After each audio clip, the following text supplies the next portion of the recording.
오늘 우리에게 주신 하나님의 말씀은 누가복음 1장 1절에서 25절 말씀입니다. 누가복음 1장 1절에서 25절 말씀.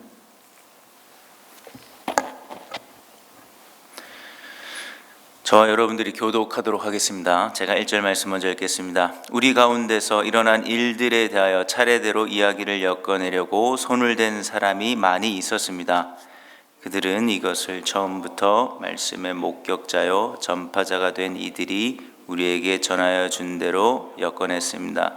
그런데 존귀하신 데오빌로님, 나도 모든 것을 시초부터 정확하게 조사하여 보았으므로 가깝게 그것을 순서대로 써드리는 것이 좋겠다고 생각하였습니다.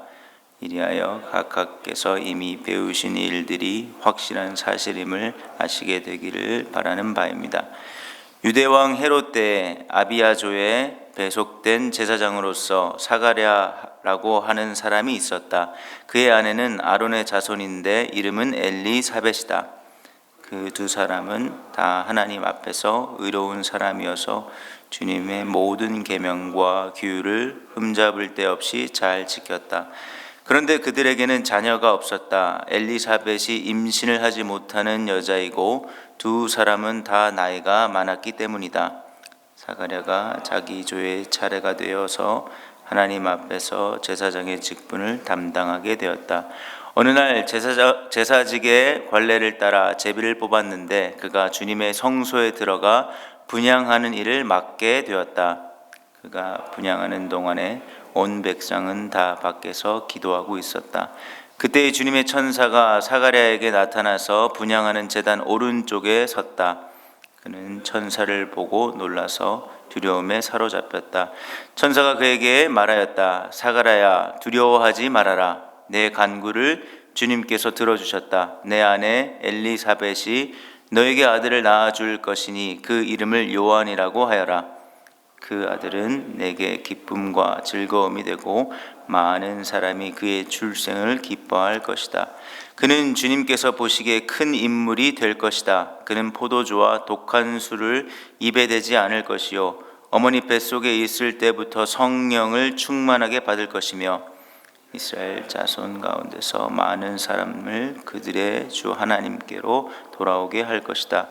그는 또한 엘리야의 심령과 능력을 가지고 주님보다 앞서 와서 부모의 마음을 자녀에게로 돌아오게 하고 거역하는 자들을 의인의 지혜의 길로 돌아서게 해서 주님을 맞이할 준비가 된 백성을 마련할 것이다. 사가랴가 천사에게 말하였다. 어떻게 그것을 알겠습니까? 나는 늙은 사람이요 내 아내도 나이가 많으니 말입니다. 천사가 그에게 말하였다.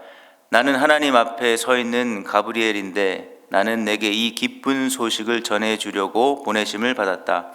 보아라, 그때가 되면 다 이루어질 내 말을 내가 믿지 않았으므로 이 일이 이루어지는 날까지 너는 벙어리가 되어서 말을 못하게 될 것이다. 백성이 사가랴를 기다리는데 그가 성소 안에서 너무도 오래 지체함으로 이상하게 여기고 있었다. 그런데 그가 나와서도 말을 못하니까 사람들은 그가 성소 안에서 환상을 본 줄로 알았다. 사가랴는 그들에게 손짓만 할 뿐이요 그냥 말을 못하는 채로 있었다. 사가랴는 제사 당번 기간이 끝난 뒤에 집으로 돌아갔다. 그 뒤에 얼마를 지나서 그의 아내 엘리사벳이 임신하고 5달 동안 숨어 살면서 이렇게 함께 읽겠습니다. 주님께서 나를 돌아보셔서 사람들에게 당하는 내 부끄러움을 없이 해 주시던 날에 나에게 이런 일을 베풀어 주셨다. 아멘. 오늘은 기쁨의 소식이라는 제목으로 말씀을 잠깐 나누고자 합니다. 오늘부터 저희가 새벽에 누가복음을 묵상하는데요. 이 누가복음의 기록 목적은 분명합니다. 우리가 읽었던 본문의 1절에서 4절을 보시면 데오빌로라는 사람에게 우리 가운데 일어난 일들이 이것이 진짜 확실한 사실이다. 이것을 확실하게 깨닫게 알게 하기 위해서 누가는 데오빌로에게 이 누가복음을 기록했습니다.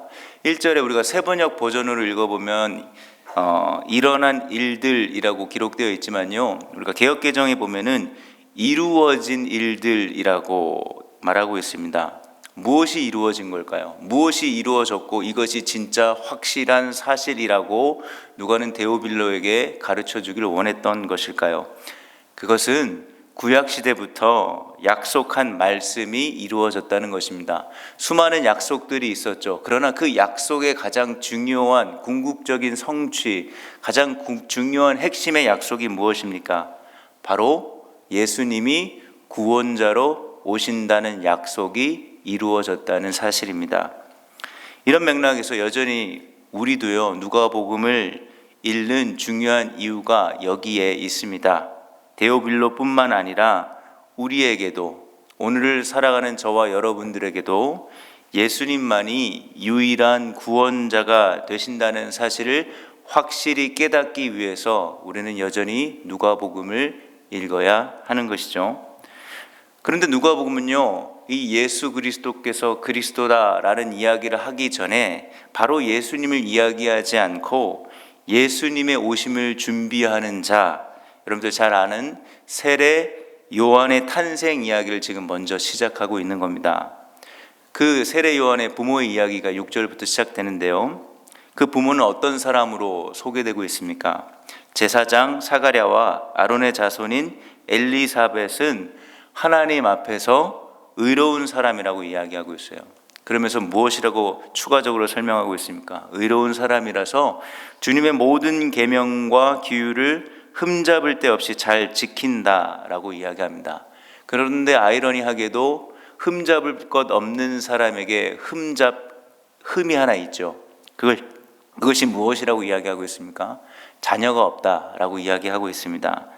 요즘과는 달리요, 당시에는 자녀가 없다는 것을 하나님의 저주라고 생각했습니다. 그래서 25절에 사가랴는 자녀가 생긴 것을 하나님이 자신들이 사람들에게 당하는 부끄러움을 제거해 주셨다라고 고백하고 있죠.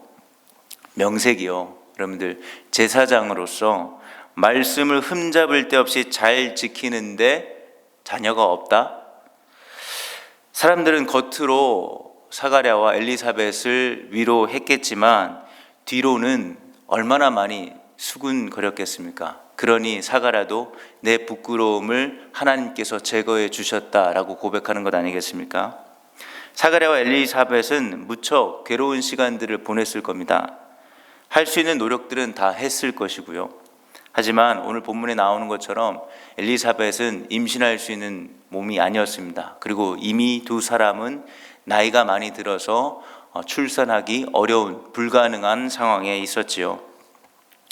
당시 제사장들이 많아서 조를 24개조로 나누어서 제비를 뽑아 성소에 들어가서 하는 일들을 제비를 뽑아서 일들을 진행했는데요. 특별히 오늘 성소에서 들어가서 하는 일들이 분향하는 일이었습니다. 아비야조에 속해 있는 사가랴가 제비를 뽑아서 뽑혔고요. 10절에 사가랴가 성소에서 분향하고 있을 때 동시에 이스라엘 백성들은 그 성소 밖에서 함께 기도하고 있었다라고 설명합니다. 여러분들 이 장면은요, 계시록 5장 8절에 보면 되게 입체적으로 설명하고 있는데 성도들의 기도를 하나님께서 받으시는 장면을 어떻게 묘사하냐면 성도들의 기도가 분향하는 그 연기를 타고 하늘에 올라가 하나님께서 그 연기를 흠양하시는 모습으로 설명합니다. 그래서 이 분향을 통해서 백성들이 함께 기도하는 이 기도의 제목들이 하늘에 계신 하나님께 전달되고 있음을 우리가 확인할 수 있는데요. 이때 사가랴가 이 일을 분향하는 일을 하고 있을 때 분향하는 제단 오른쪽에 천사 가브리엘이 나타나서 사가랴에게 이렇게 얘기합니다. 너의 간구를 이루어 주겠다. 하나님께서 너의 간구를 들어주셨다라고 이야기하면서 하나님이 사가랴와 엘리사벳 가정에 아이를 주시는 것이죠. 그리고 그 이름을 직접 요한이라고 가르쳐 주십니다. 그리고 가브리엘은 훗날 이 아이가 예수님의 오심을 준비하는 아주 중요한 일을 하는 데 있어서 큰 자가 될 것이다 라고 말씀합니다. 근데 우리가 주목해야 할 것은 14절 말씀입니다.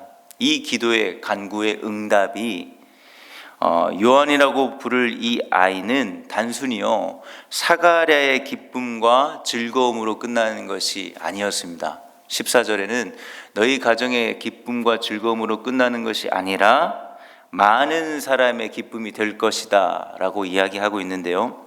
왜 그렇습니까? 왜 한 가정에, 불임의 가정에 아이가 생긴 것이 왜 많은 사람의 기쁨과 즐거움이 되는 것일까요?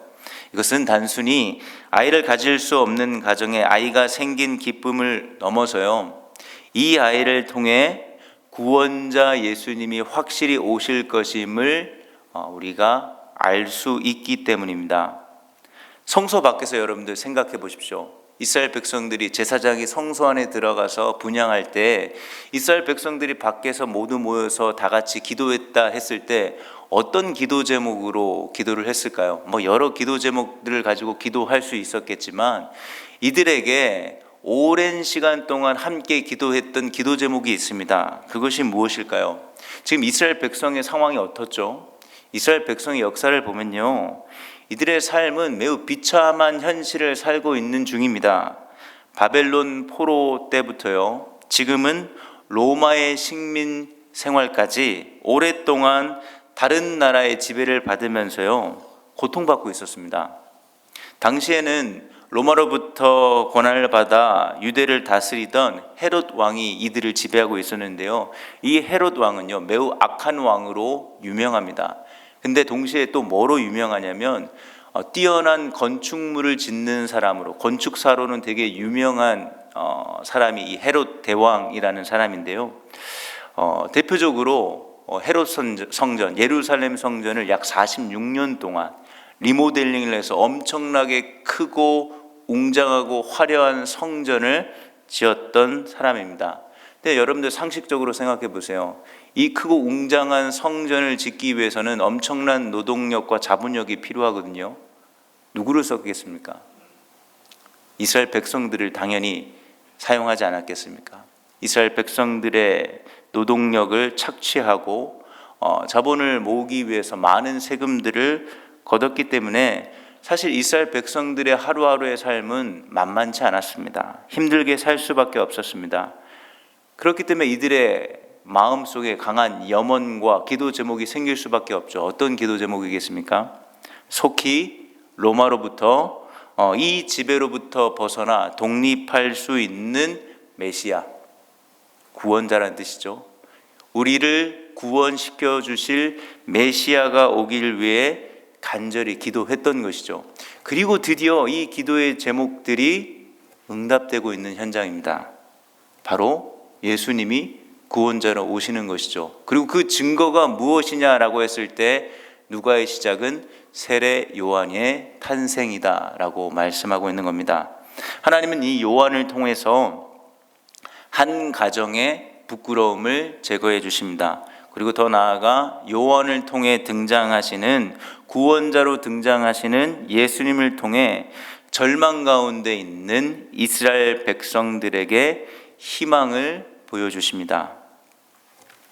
예수님은요 사가랴와 이스라엘을 구원하실 뿐만이 아니라 오늘도 우리에게 누가복음이 주어진 거잖아요. 데오빌로뿐만이 아니라 오늘도 이 말씀을 읽는 우리에게 우리의 어떤 삶의 상황 속에서, 개인이든 우리 나라든 공동체든 어떤 상황 속에서도 예수님만이 우리의 각자의 구원자이심을 확실히 알게 해주시는 말씀이 누가복음입니다. 그렇기 때문에 예수님은 우리 이 누가복음을 우리가 함께 읽으면서 우리의 구원자가 되심을 우리가 확인할 수 있어요. 그랬을 때 구원, 이 구원이 어떤 의미가 있겠습니까? 구원이 어떤 능력으로 우리에게 찾아오는 것이죠?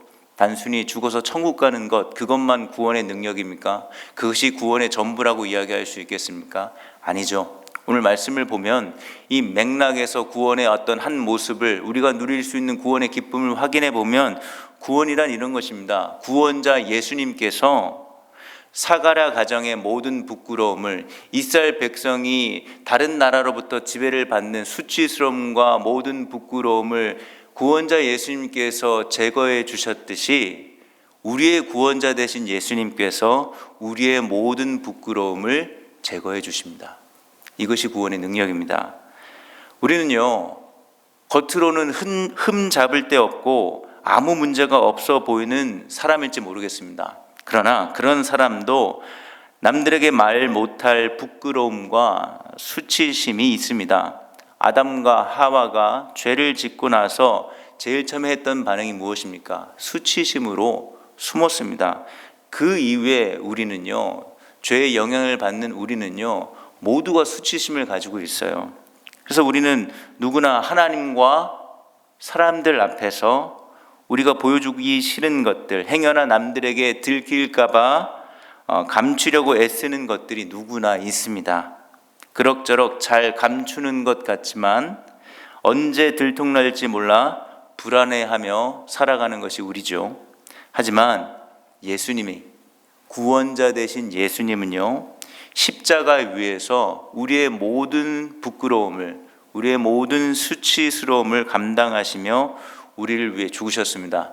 여러분들 신명기 21장 23절에는 나무에 달린 자는 하나님께 저주를 받은 자라고 말씀하는데요, 하나님께 불순종하여서 자기 마음대로 살아가는 우리가 받아야 할 이 하나님의 저주를요, 예수님이 십자가 위에 달리셔서 하나님의 저주를 대신 받으셨습니다.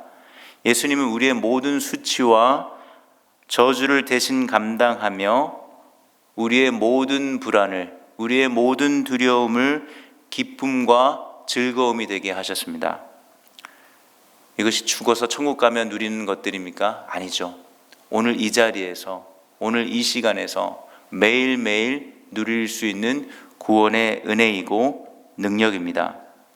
우리의 삶이, 어제가 또 이번 한 주가, 오늘이 혹 내일이 어떠한 부끄러움과 어떠한 수치심이 들 때마다 이 구원의 기쁨을 맛볼 수 있는 은혜가 이제 우리에게 주어졌다, 이것이 확실한 사실이다 라는 것을 누가는 우리에게 지금 성령을 통해 오늘 우리에게도 말씀하고 있는 것입니다. 이스라엘 백성들만, 당시 이스라엘 백성들만 암울한 상황이 있었을까요? 아니죠. 우리도 오늘 암울합니다. 국가적으로 참 어지러운 시기를 보내고 있지 않습니까? 어지러운 분위기 속에서 수많은 문제들이 등장하지요. 그 문제들을 하나하나 보면 답이 없어 보일 때도 있습니다. 물가는 오르고요, 먹고 사는 일들이 점점 참으로 힘겹고 어렵습니다. 오늘이 이런데 내일을 생각하면 희망적이기보다는 더 답답할 때가 많지요. 그래서 불안합니다. 청년이든 누구든 무엇을 해야 할지 잘 모르겠습니다. 그러나 기억하십시오. 우리가 오늘 이 새벽에까지 나와서 이 누가복음을 통해서 우리가 말씀을 묵상하고 기도의 자리로 나아간다면 우리가 분명 이러한 기억을 가지고, 이러한 소망을 가지고 주님께 나아가야 되지 않겠습니까? 구원자 예수님께서 다시 오고 계십니다. 심판을 통해 이 세상을 여전히 암울하고 어렵고 복잡하고 힘겨운 세상을 살아가는 하루하루이지만 분명히 다시 오신 예수님께서 이 세상을 온전히 회복시키시고 자신의 나라를 완성시키기 위해서 지금 오고 계시는 중입니다. 물론 오신다고 한 지가 2000년이 훌쩍 지났습니다. 하지만 우리의 시간과 하루가 1000년 같으신 주님의 시간이 같을 수 없지요. 우리가 원하는 타이밍이 비록 아니더라도 분명히 주님이 오고 계십니다. 믿으십니까? 네, 새벽이라서 상당히 비장한 표정을 갖고 계신데요, 분명히 오고 계십니다. 그리고 이 오시는 주님을 무엇으로도 누구도 막을 수 없고요, 늦출 수 없습니다. 하지만요, 동시에 우리는 현실을 보면 여전히 잘 모르겠다라는 생각이 들 때가 왕왕 있습니다. 과연 오시고 있는 중인지 의심이 됩니다.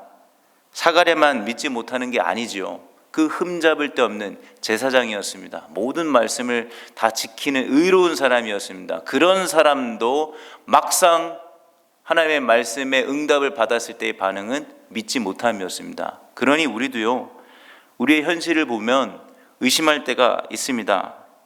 도무지 불가능해 보이는, 전혀 답이 없어 보이는 일들 속에서 하나님을 기다리며 말씀만을 붙들고 살아가는 게 과연 무슨 소용이 있을까라는 회의감이 들 때가 있습니다. 차라리 말씀보다도 다른 무엇을 붙들고 사는 것이 훨씬 더 나아 보이는 것 같기도 합니다. 그래서 우리가 오늘 이 자리에 모인 것 아니겠습니까? 기도의 자리. 저와 여러분들이 함께 기도하는 오늘의 이 기도의 자리가 이런 답답함 속에서 수없이 많은 꼬리에 꼬리를 무는 질문과 의심이 들 때마다 그 모든 것을 하나님께 가감없이 가지고 기도하시는 시간이 되셨으면 좋겠습니다. 여러분들이 혼자 문제를 다 정리해서 좋은 상태로 하나님 앞에 깔끔하게 나아가는 시간이 아닙니다. 그럴 때도 있지만 여전히 하나님 나라를 기다리며 구원자 예수님을 우리가 바라보며 나아가는 삶의 현실에서 일어나는 정말로 답을 알 수 없는 답답함과 어려움 속에 드는 여러 가지 마음과 생각과 감정을 우리 아버지께 그대로 쏟아놓는 시간이 오늘 이 기도의 자리가 되셨으면 좋겠습니다. 답답함과 화남을 넘어서요, 이제는 무덤덤해지고 무감각해진 모습 그대로, 있는 그대로 오늘 이 시간 잠시나마 주님 앞에 나아갈 수 있는 시간이 되셨으면 좋겠습니다.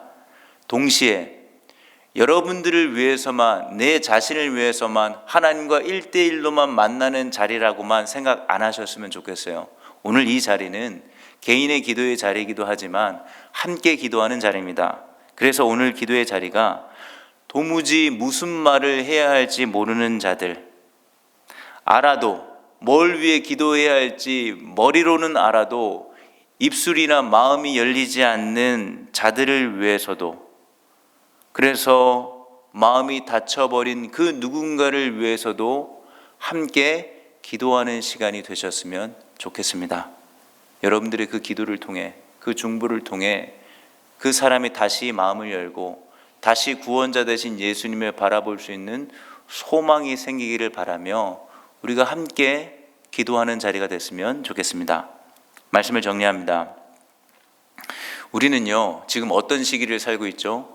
구원자로 예수님이 오셨고 다시 부활 승천하셔서 다시 이 땅에 오실 것을 기다리는 그 사이를 살아가고 있는 우리입니다. 언제 오실지 모르고 구원의 약속과 현실은 너무 다른 것 같아서 답답할 때가 있습니다. 답답함을 넘어 실망스러워서 마음을 닫아버리고 모든 걸 포기하고 싶을 때도 심지어 있습니다. 이런 경험들이 나는 없을 거다, 나는 아무 문제 없이 신앙생활 잘할 거다 라고 생각하지 마십시오. 누구든 영혼의 깊은 어두운 밤은 찾아옵니다. 찾아올 수 있습니다. 그럴 때 우리 은혜샘물 교회로 불러주신 우리가 서로의 버팀목이 되고 곁을 함께 해주는 동행자가 되었으면 좋겠습니다. 그 가운데 다시금 우리가 함께 구원을 경험하고 구원을 기대하며 오고 계시는 주님과 그분의 나라를 소망하며, 여러 기도 제목이 있지만 주님께서 가르쳐 주신 기도를 정말로 기대하며 전심으로 기도했으면 좋겠어요. 하늘의 뜻이 하늘에서 이루어진 것 같이 주님, 이 땅 가운데, 내 삶 가운데, 우리 은혜샘물 공동체 가운데 간절히 이루어지기를 바라는 마음, 그 기대를 가지고 함께 기도하며 나아가는 우리 모두가 되기를 예수님의 이름으로 축원드리겠습니다. 우리 이 시간 두 가지 기도 제목으로 함께 기도하며 나아갔으면 좋겠는데요, 오늘은 또 청년들이 함께 기도하는 자리라 우리 청년들을 위해서 좀 기도했으면 좋겠습니다. 오늘 누가복음의 분명한 기록 목적처럼 우리가 지식적으로는 다 알고 있습니다. 예수님이 구원자라는 건 모르는 사람이 여기 어디 있겠습니까? 이 말씀이 정말 말씀의 능력으로 우리 청년의 시기를 살아가는 청년들에게 예수님만이 구원자이심을 다시금 확실히 알 수 있는 은혜가 있게 도와주십시오. 수많은 이름의 불안과 분노와 두려움과 무기력함에 빠져있는 청년들에게 다시 일어날 수 있는 구원의 은혜를 허락해 달라고 그 누군가를 위해 우리가 이 시간 함께 기도했으면 좋겠습니다. 한 가지 더 기도할 것은 우리 내일 주일을 위해서 좀 기도했으면 좋겠는데요, 우리 담임 목사님 통해서 주시는 이 말씀과 그 말씀을 가지고 함께 교제하는 이 성도의 시간들을 통하여서, 성도들과 함께하는 이 시간을 통해서 내 힘으로 스스로 만들어내려는 안식들을 멈추고 오직 주님만이 주실 수 있는 안식을 누리는 복된 주일이 될 수 있도록, 안식을 누릴 수 있는 은혜의 시간들이 될 수 있도록 어린아이에서부터 모든 사람들이 안식을 누리며 다시금 기뻐하며 한 주를 세상으로 파송하는 주님과 함께 담대히 나아갈 수 있는 귀한 하루가 될 수 있도록 우리 주일을 위해서, 우리 청년들을 위해서 우리 합심해서 함께 기도하며 나아가도록 하겠습니다. 기도합시다.